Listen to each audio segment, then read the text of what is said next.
by 1938, Carlson was writing to President Roosevelt saying basically China is fighting America's war for it.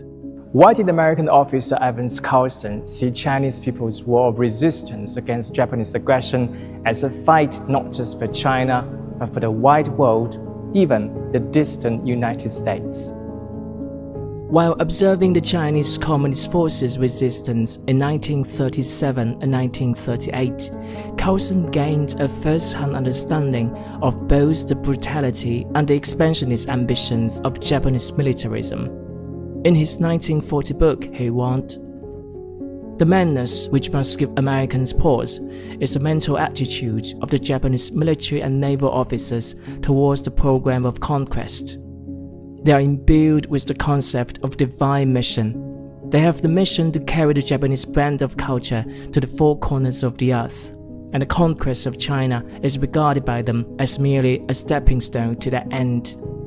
A Japanese-dominated China would make available the vast reservoir of manpower and of natural resources with which to build an army and a navy which could carry conquest farther afield."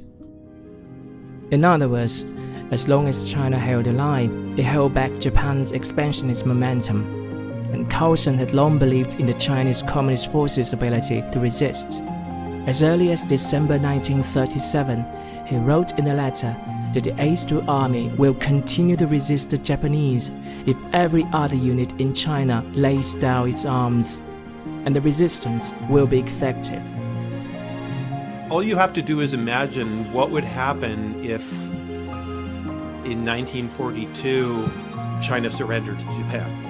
It would have freed up about 1 million Japanese troops, either to invade the Soviet Union through Siberia, or to fight in the Pacific against the United States. I don't think the Soviets would have been able to survive that. Similarly, if you had hundreds of thousands more Japanese troops being launched into the Pacific, that would have completely changed the calculus for the United States Navy.